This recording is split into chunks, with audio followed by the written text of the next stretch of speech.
आज की कहानी है। सासू माँ, आपने मेरे मायके वालों को इतना घटिया उपहार भेजकर उनका अपमान क्यों किया। दोस्तों, कहानी शुरू करने से पहले अगर हमारे चैनल को सब्सक्राइब नहीं किया हो तो कर लीजिए ताकि आपके पास पहुंचे हर नया वीडियो। रमा आज बहुत खुश थी। 2 सालों बाद वो आज अपनी ससेरी बहन की शादी में मायके जा रही थी। रमा जल्दी जल्दी अपनी पैकिंग कर रही थी, तभी रमा की सास ने आकर उसे एक पैकेट देते हुए कहा, भविष्य में तुम्हारी बहन के लिए उपहार है। रमा ने खुश होकर उस पैकेट को ले लिया और उसे खोलने लगी। तभी रमा की सास ने जल्दी से कहा, बहू इसे खोलो नहीं, मैंने पैक करवा दिया है, वहीं जाकर खोलना। रमा को भी देर हो रही थी, उसने पैकेट अपने बैग में रख लिया। थोड़ी देर बाद ही वह अपने पति और बेटे के साथ टैक्सी में बैठकर मायके के लिए निकल गई। शाम होते होते वह अपने मायके पहुंच गई। दूसरे दिन हल्दी और मेहंदी की रस्म थी।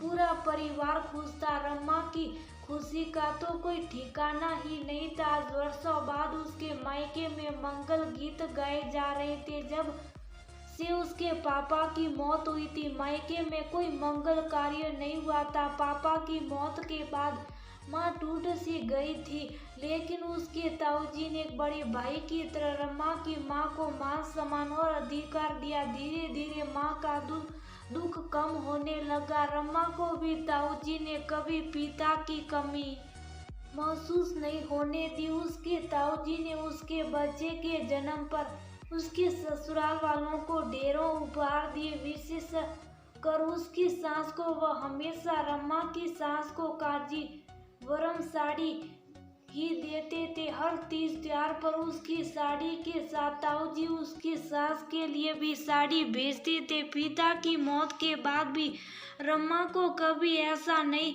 लगा कि उसके पिता नहीं है। ताऊजी ने हर तरह से पिता का फर्ज निभाना था। आज उनकी छोटी बेटी की शादी थी। सभी रिश्तेदार जो उपहार लड़की के लिए लाए थे वह ताईजी को देने लगे। तभी रमा भी अपने सास का दिया उपहार वहां लेकर आई।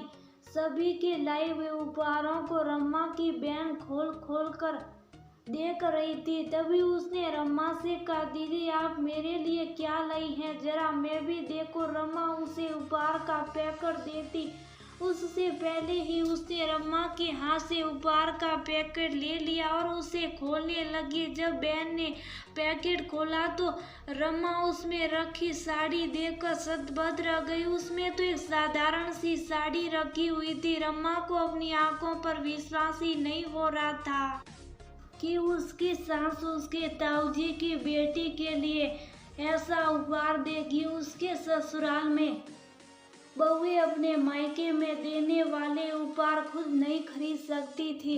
थोड़े दिनों पहले ही उसकी जेठानी और देवरानी की बहनों की शादी थी, तो सास ने उन्हें बनारसी साड़ियाँ दी थी, साथ ही पायल और बिछुआ भी दिया था। रमा ने भी जब पैकेट लिया था तो यही सोचा था कि उसकी बहन के लिए भी सास ने बनारसी साड़ी दी होगी, इसलिए उसने पूरे विश्वास के साथ बहन को वह पैकेट खोलने दिया और खुद भी पहले खोल कर नहीं देखा। अगर उसे ये पता होता कि उसकी सास उसके साथ ऐसा करेगी तो वो पैकेट सबके सामने न लाती, अपने पास से कोई अच्छा सा उपहार दे देती। उपहार देकर रमा की आंखों में आंसू आ गए। उसने जल्दी से अपने आंसू पोंछे और वह पैकेट बहन के हाथ से लेकर मुस्कुराते हुए कहा, ये तुम्हारे लिए नहीं है, ये तो मैं नौ सासी के लिए लाई हूँ। उन्होंने बेटे के जन्म पर माँ से कहलवाया था कि वह नई साड़ी लेगी। मैं तुम्हारे लिए सोने की अंगूठी लाई हूँ। इतना कहकर रमा ने जल्दी से अपने पर्स से एक सुंदर सी डिबिया निकाली और बहन की हथेली पर रख दी। वह अंगूठी उसके पति ने उसे उसके जन्मदिन पर दी थी। रमा ने उसे पहना नहीं था, सोचा था बहन की शादी में पहनेगी। ताईजी और उसकी माँ समझ गई थी कि रमा झूठ बोल रही है। वो साड़ी न उनके लिए नहीं, उनकी बेटी के लिए ही था। वह दोनों रमा की स्थिति समझ गई थी, इसलिए रिश्तेदारों के सामने किसी ने कुछ नहीं कहा। रमा के पति भी वह साड़ी देखकर स्तब्ध रह गए थे। उन्हें अपनी माँ से ऐसे व्यवहार की उम्मीद नहीं थी। आज रमा ने बहुत सूझबूझ से अपने मायके में उसे और उसके घर वालों को शर्मसार होने से बचा लिया गया, लेकिन रिश्तेदारों में कानाफूसी होने लगी थी। सभी ये जान गए थे कि जो साड़ी रमा नाउन को देने की बात कर रही है वह उसकी सास ने उसकी बहन के लिए दिया था। यहाँ अपने ससुराल की इज्जत बचाने के लिए रमा अपनी अंगूठी बहन को देखकर सबके सामने शर्मसार होने से बचने की कोशिश कर रही है। बात ही ऐसी थी, जिस व्यक्ति ने हमेशा उसकी सास को अच्छी से अच्छी चीजें उपहार में दी थी, आज उसी औरत ने उनकी बेटी को साधारण साड़ी उपहार में दी थी। रमा ने एकांत मिलती अपने पति से कहा, यह आपकी माँ ने अच्छा नहीं किया। आप हमेशा मुझे उनकी हर गलत बात बर्दाश्त करने के लिए कहते हैं, लेकिन अब मैं उनकी कोई भी गलत बात बर्दाश्त नहीं करूंगी और इस हरकत के विषय में उनसे बात भी करूंगी। रमा के पति ने अपना सिर शर्म से झुका लिया।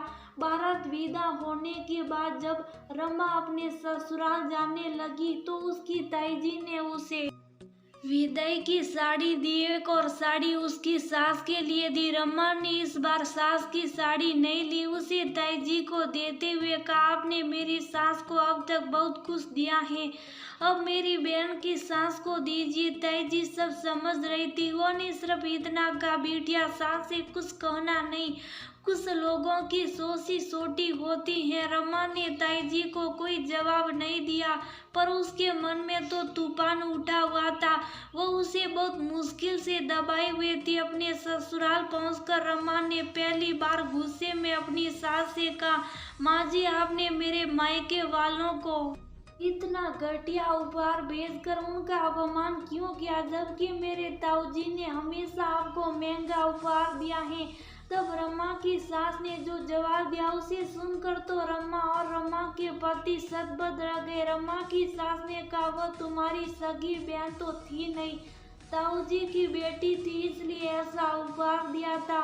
रमा कोई जवाब देती उससे पहले रमा के पति ने कहा, माँ मुझे आपसे ऐसी उम्मीद नहीं थी। उपहार लेने के लिए वह रमा के ताऊजी नहीं है, पिता जैसे, और उनकी बेटी को देते समय वह ताऊजी की बेटी है, सगी बहन नहीं। ये कहकर आपने आज प्यार और अपना पन्ने के रिश्ते को अपमानित किया है। आप जैसे लोगों के कारण ही बेटियों को मायके में सास आता, उसे वह प्यार और अपना पर नहीं मिलता जो उन्हें मिलना चाहिए, क्योंकि जैसा हम देंगे वैसा ही पाएंगे। रमा के ससुर को जब ये बात पता चली तो उन्होंने अपनी पत्नी को बहुत बुरा भला कहा और उनसे ये भी कहा, आज के बाद तुम रमा बहू के लिए उनके मायके वालों के लिए कोई उपहार नहीं लाओगी, वो मैं खुद लेकर आऊंगा या बहू लेके।